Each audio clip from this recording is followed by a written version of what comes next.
My father said, "Walking you down the aisle would be disrespectful to your stepmother," 2 weeks before my wedding.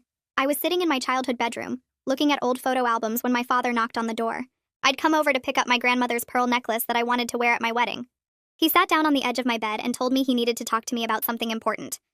I figured he was going to get emotional about his little girl getting married. Instead, he told me that he wouldn't be walking me down the aisle. He explained that my stepmother Diane felt it would be inappropriate for him to walk me when he'd already walked her daughter Kennedy down the aisle 3 years ago. I asked him how that made any sense. He said that Diane believed it would look like he was playing favorites if he did the same thing for me that he did for Kennedy.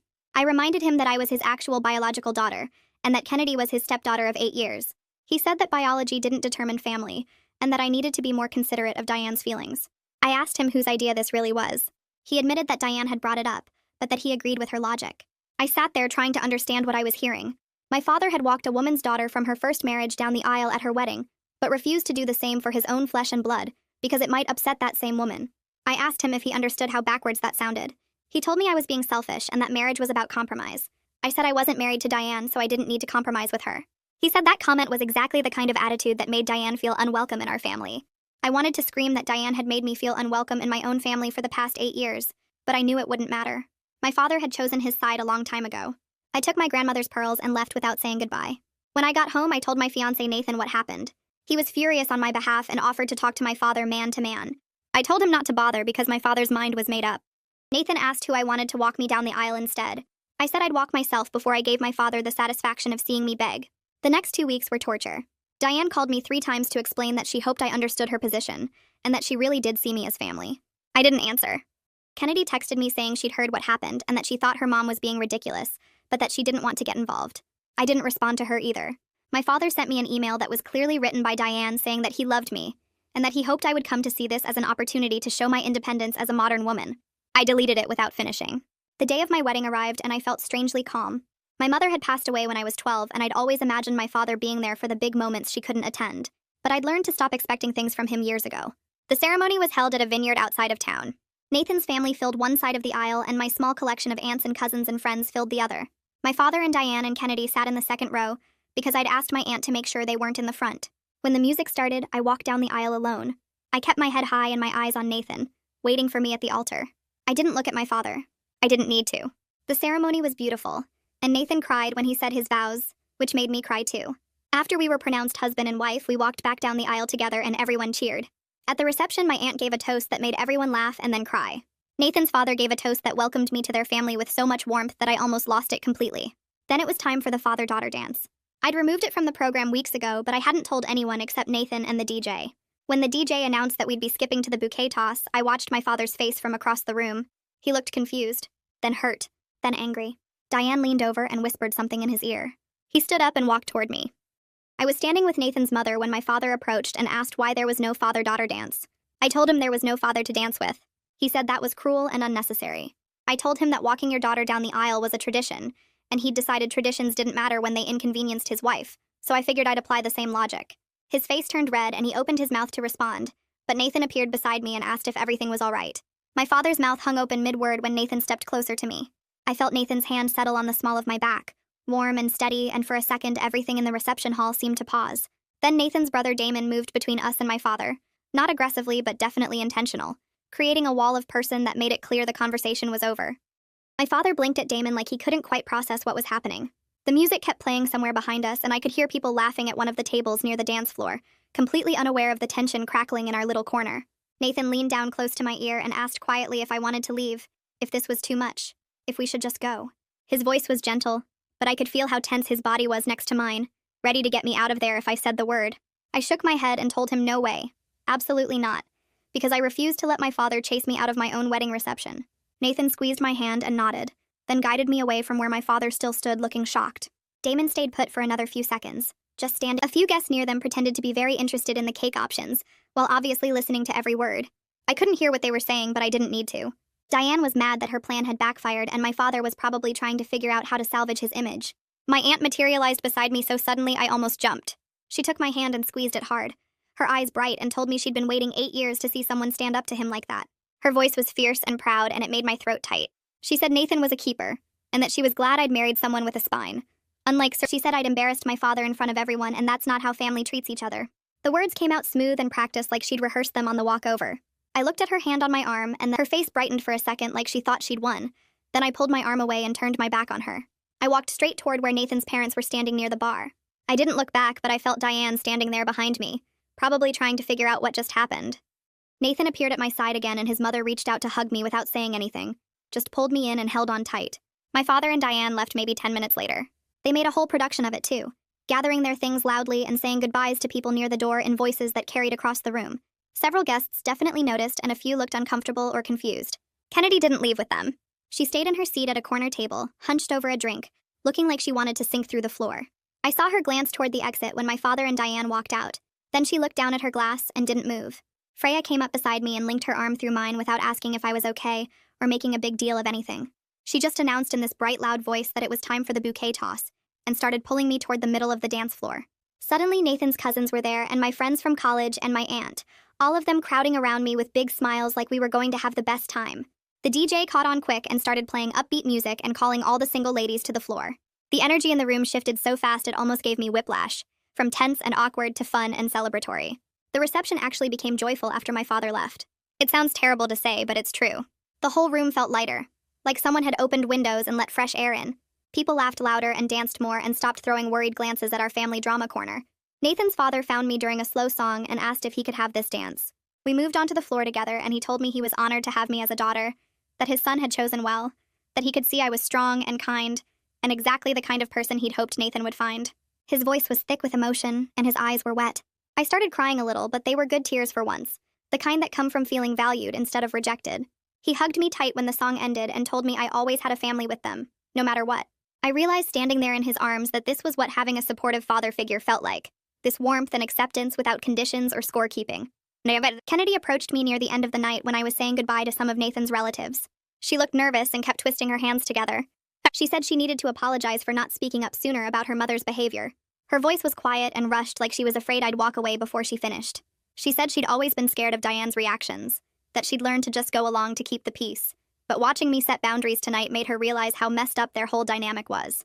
She said she was sorry for texting me that she didn't want to get involved because she should have gotten involved. She should have told her mother she was being ridiculous. I looked at Kennedy standing there looking miserable and conflicted, and I told her I understood. I told her I needed some time, though, that tonight had been a lot, and I couldn't process everything right now. She nodded fast and said she understood, that she'd be there whenever I was ready to talk. She hugged me quickly and then left before I could say anything else. 3 days into our honeymoon at this beach resort with white sand and clear water, Nathan and I finally had time to just sit and talk about everything that happened. We were on our balcony watching the sunset with drinks we'd made too strong and our feet propped up on the railing. Nathan said he'd never been more proud of anyone than when he watched me walk down that aisle alone. He said watching my father's face when he realized there would be no dance was satisfying in a way he didn't expect, that he'd wanted to punch my father for months, but seeing him face the consequences of his choices was better. We talked about what boundaries we wanted going forward. Nathan said whatever I decided he'd support completely, that if I wanted to cut my father off entirely, he'd back me up, and if I wanted to try to rebuild something, he'd be there for that too. He said the only thing he cared about was protecting me from being hurt like that again. I leaned against his shoulder and watched the sun turn the ocean orange and red. For the first time in weeks, I felt like I could breathe all the way. The email from my father came through on my phone while we were having breakfast by the pool. The subject line said, "We need to talk about your behavior," in all caps. I showed it to Nathan and we both just stared at it for a second. Then Nathan started laughing, this genuine amused laugh, and I started laughing too at the absolute nerve of it.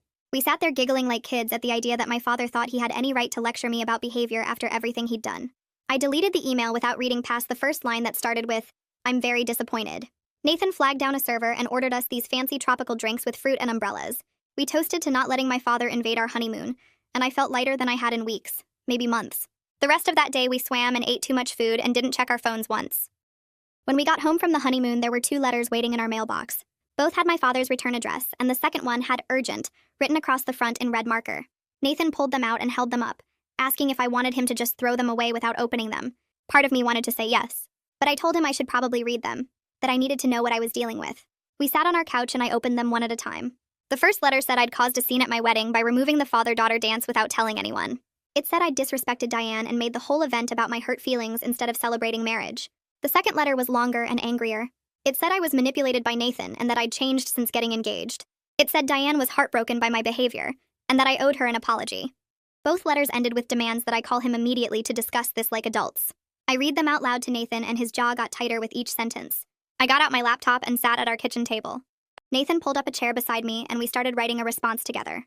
I typed out what I wanted to say, and Nathan helped me edit it, making sure it was firm but not mean, clear but not cruel. The letter explained that his choice not to walk me down the aisle had natural consequences. I wrote that removing the father-daughter dance was my decision to make, and I wouldn't apologize for protecting myself from more hurt. Nathan suggested adding a section about boundaries, and I typed it out carefully. No unannounced visits to our home, no communication through other family members trying to guilt-trip me. Any future relationship would require genuine accountability from him, not apologies for how I felt, but actual ownership of what he'd done. I read it over 3 times, changing words here and there. Nathan read it and said it was perfect, that it said everything it needed to say without being something I'd regret later. I saved it to send in the morning when I had the courage to actually hit the button. I clicked send on the email the next morning while Nathan made coffee in our kitchen. My hands shook a little as I watched the message disappear from my drafts folder. Nathan came over and kissed the top of my head and told me I did the right thing. I closed my laptop and tried to focus on breakfast, but my stomach felt tight. 3 days later, my phone rang while I was at work. I saw my aunt's name on the screen and stepped outside to take the call. She sounded almost excited when she started talking. Diane had been calling everyone in the family, apparently. My cousins and my uncle, and even some relatives I barely talked to anymore. She was telling them all that I'd humiliated my father at my own wedding, that I was vindictive and cruel for removing the father-daughter dance without warning. My aunt laughed a little when she said it. She told me that most of our relatives shut Diane down immediately. My cousin Sarah apparently told Diane that my father humiliated himself by refusing to walk his own daughter down the aisle. My uncle said he didn't want to hear about it and hung up on her. Even my grandmother's sister, who I hadn't seen in years, told Diane she was out of line. I felt something loosen in my chest hearing this. I'd always thought my extended family saw me as difficult or dramatic because that's what my father implied whenever I complained about Diane. But they saw through her. They knew what she was doing. My aunt said she just wanted me to know I had more support than I probably realized. I thanked her and went back inside feeling lighter than I had in days. 2 weeks after the wedding, I was still in my pajamas on Saturday morning when I heard a knock at our apartment door. Nathan was in the shower, so I walked over and looked through the peephole. My father stood in the hallway looking angry and determined. My whole body went cold. I backed away from the door as Nathan came out of the bathroom with a towel around his waist asking who it was. I told him it was my father, and Nathan's expression changed immediately. He pulled on sweatpants and a shirt faster than I'd ever seen him move. The knocking got louder, and then I heard my father's voice demanding to see me, saying he knew I was home because my car was in the parking lot. Nathan walked to the door and opened it just enough to stand in the frame blocking the entrance. His voice was calm but firm when he spoke. He told my father he needed to leave. My father tried to push past him, but Nathan didn't move. He said showing up unannounced violated the boundaries I clearly stated in my letter, and that my father needed to respect those boundaries, or there would be consequences. My father's face turned red and he started yelling that I was his daughter and he had a right to talk to me. I walked to the door and stood beside Nathan. I told my father through the screen that he needed to respect my boundaries, or there would be no relationship at all. My father looked at me like I'd slapped him. His face got even redder and he said I was manipulated by Nathan, that I never acted like this before I got married. Nathan actually laughed at that. He said maybe I never had someone supporting me enough to stand up for myself before. My father opened his mouth and closed it again. He had no response to that truth. He stood there for another few seconds looking between Nathan and me like he was waiting for one of us to break. When neither of us did, he turned and walked away down the hallway. Nathan closed the door and locked it. I realized I was shaking. Nathan pulled me into a hug and I stood there trying to catch my breath. But I also felt strangely powerful. Nathan had physically stood between me and my father's boundary violations, and I'd held my ground. We called Nathan's parents an hour later to tell them what happened. They invited us for dinner immediately, saying family supports family. That evening at their house, Nathan's mother hugged me tight when we walked in. She said she was sorry my father couldn't see what an amazing daughter he had. I felt that grief again for the parent relationship I would never have. But I also felt grateful for the family I was building with Nathan. A month after the wedding, Kennedy texted me asking if we could meet for coffee without her mother knowing. I stared at the message for a long time before responding. Part of me wanted to ignore it, but I was curious. I agreed to meet at a cafe across town where we were unlikely to run into anyone we knew. Kennedy was already there when I arrived, looking tired and older than I remembered. She ordered a latte and I got tea, and we sat at a corner table away from other customers. She admitted that living with Diane's constant manipulation was exhausting. She said she'd been walking on eggshells her whole life trying to keep her mother happy. I listened and watched her twist her napkin into shreds. She told me watching me set boundaries at the wedding made something click for her. She realized she didn't have to keep sacrificing her own peace for her mother's ego. We talked for almost 2 hours, and I saw my stepsister clearly for the first time. She was someone also damaged by Diane's narcissism, just in different ways than me. When we left the cafe, Kennedy hugged me and thanked me for meeting her. The next week, Kennedy told me more about life with Diane. She said her mother had been obsessed with making sure Kennedy's wedding was better than mine. Diane kept comparing everything, keeping score like it was a competition. Kennedy said it made her own wedding day stressful instead of joyful. She admitted she'd felt relieved when she moved out after getting married, but the guilt Diane laid on her for not visiting enough was crushing. I told her about the years of feeling invisible in my own family while Diane played victim. We sat there comparing notes and realizing how many of the same tactics Diane used on both of us. The difference was, Kennedy had lived with it her whole life and thought it was normal. I invited Kennedy to have dinner with Nathan and me the following week. I wanted to keep it separate from all the Diane drama. The three of us had a surprisingly good time. Kennedy and Nathan bonded over their shared love of terrible action movies. We laughed until my sides hurt talking about the worst films we'd ever seen. Nathan told me later he was glad I was building a relationship with Kennedy on our own terms. Kennedy texted me afterward saying she hadn't laughed that much in months, and asking if we could make it a regular thing. I said yes. 3 months after the wedding, I took a pregnancy test in our bathroom while Nathan waited outside the door. The 2 lines appeared immediately. I opened the door and showed him, and we both just stared at it for a minute before he picked me up and spun me around. But the joy got complicated fast. That night in bed, I asked Nathan what role my father would have in our child's life. He got quiet and said he'd been thinking about the same thing. We spent several evenings talking through different options. Supervised visits where my father couldn't be alone with the baby. Limited contact on holidays only. Or no contact at all to protect our child from the same prioritization of step-family that hurt me. I was torn between wanting my child to have grandparents and protecting them from my father's choices. Nathan said whatever I decided he would support completely, but that our child's well-being came first. Before I could make any decision, my aunt accidentally mentioned my pregnancy to my father during a phone call. She called me right after to apologize, saying it slipped out when he asked how I was doing. Within hours, I got an email from my father.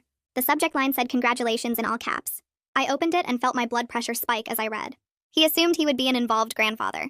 He included suggestions for nursery colors and asked when we planned to find out the gender. The presumption that he automatically got access to my child after refusing to walk me down the aisle made me furious in a way I didn't expect. I showed Nathan the email, and he read it with his jaw clenched tight. We sat down that night and created a detailed plan for grandparent boundaries.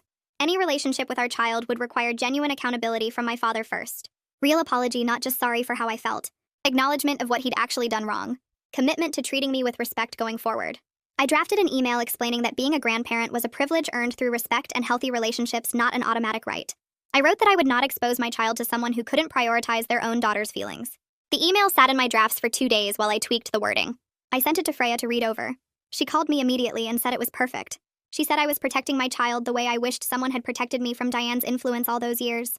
I saved the final version and told Nathan I needed one more night to be sure. He said take all the time I needed because this decision would affect our whole family. I sent the email the next morning after Nathan read it one more time and nodded. The send button felt heavy under my finger, but I pressed it anyway. We went about our day trying not to think about it, but every time my phone buzzed, I jumped. 3 days passed with nothing. Then a week, then 2 weeks. I started to relax into the silence. My aunt called to check in, and I told her about the email and the boundaries. She said she was proud of me for protecting my child before they were even born. Kennedy texted asking how I was feeling and if I needed anything. I told her I was good, and asked how the apartment search was going. She said she'd looked at 3 places and was putting in an application for one near downtown. I told her that was great and meant it. At my next doctor appointment, Nathan held my hand while we listened to the heartbeat through the Doppler. The sound filled the small exam room, and I watched Nathan's face light up. The doctor said everything looked perfect and asked if we had any questions. I asked about stress during pregnancy, and she said some stress was normal but to try to minimize it where possible. I thought about my father's silence and realized it was actually helping. No angry letters meant no spike in blood pressure. No manipulation attempts meant I could focus on growing a healthy baby.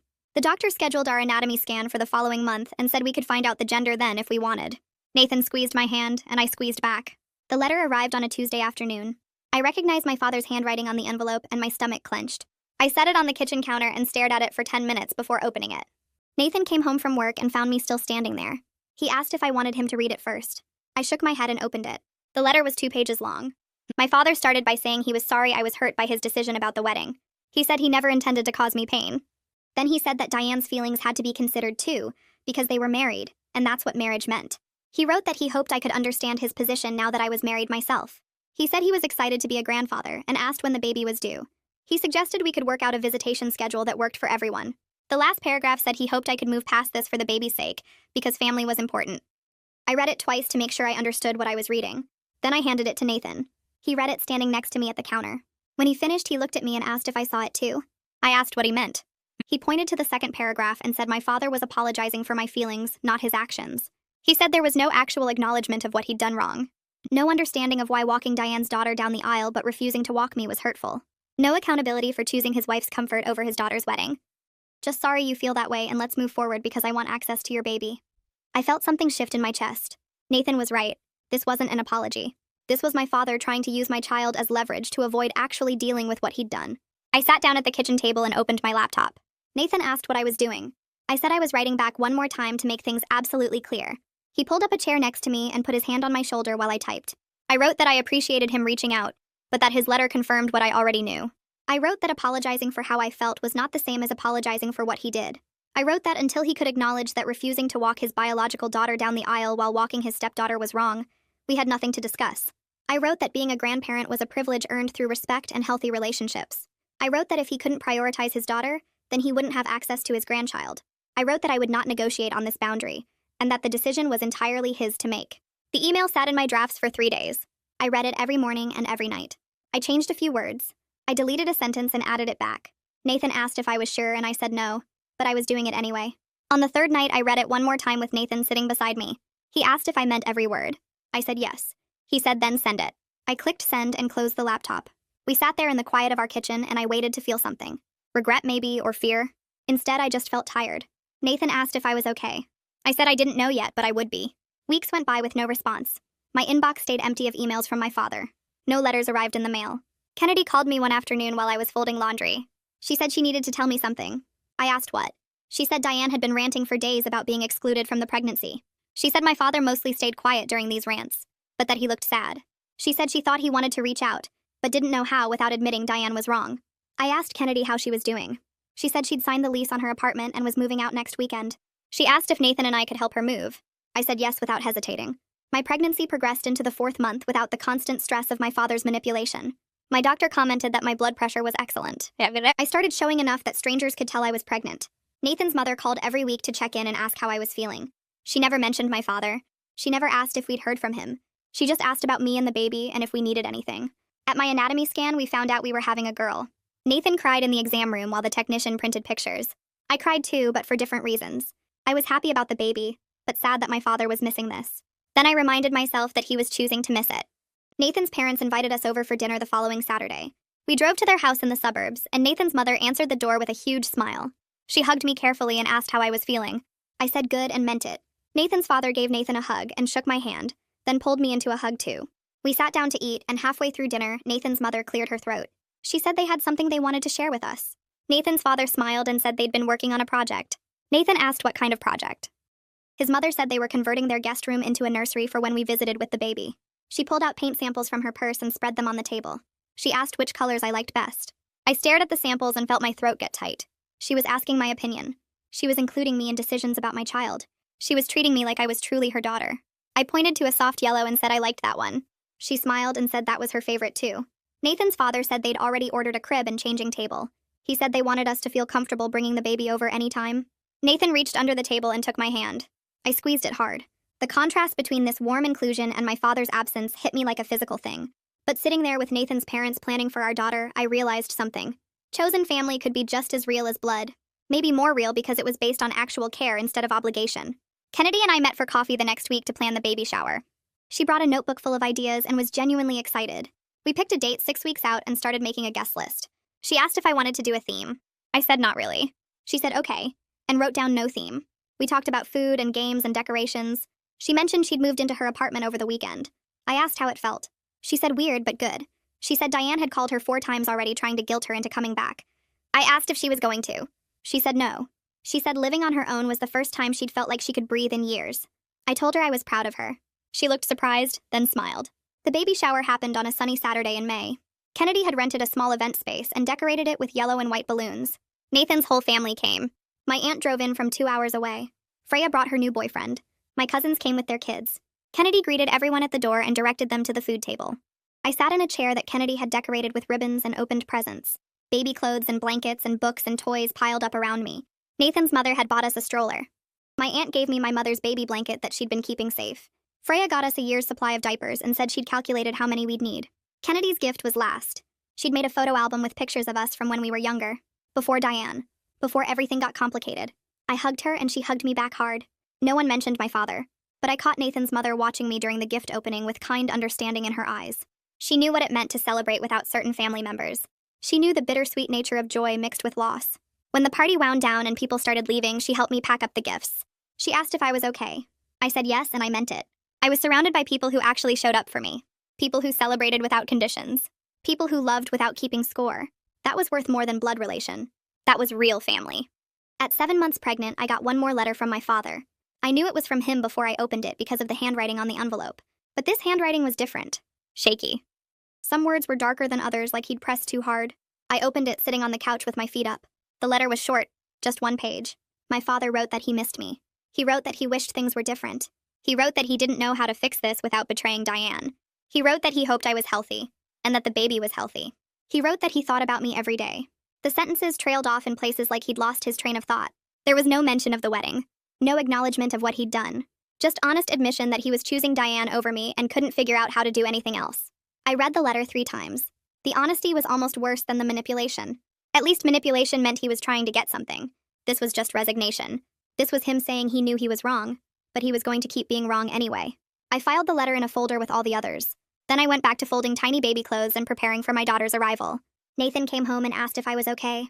I said I was. He asked if I wanted to talk about it. I said no. He kissed my forehead and started making dinner. I watched him move around our kitchen and felt grateful for the family I'd built, the one that chose me back. Our daughter arrived 6 weeks later on a Tuesday morning. Labor was long and hard, and Nathan held my hand through all of it. When she finally came out crying and perfect, the nurse placed her on my chest. Nathan cut the cord with shaking hands. The hospital room filled with visitors within hours. Nathan's parents came first. His mother cried, holding our daughter. His father told her she was lucky to have such a strong mother. My aunt arrived with flowers. Freya came straight from work, still in her scrubs. Kennedy showed up with a giant teddy bear and tears in her eyes. They all took turns holding my daughter and crying happy tears. Nathan's mother asked what we were naming her. We said Claire, after my mother. She smiled and said that was perfect. I looked around the hospital room at all these people who had shown up, who had celebrated with me through pregnancy, who had supported me through family drama, who were here now to welcome my daughter into the world. My father's absence was a permanent loss. I felt that. But it was also a gift of clarity. I'd built exactly the family I needed. People who understood what real family meant. People who showed up without conditions. People who loved without keeping score. Claire would grow up surrounded by that kind of love. She'd never wonder if she was less important than someone else's feelings. She'd never have to compete for her parents' attention. She'd know what it felt like to be chosen first. And that was worth everything.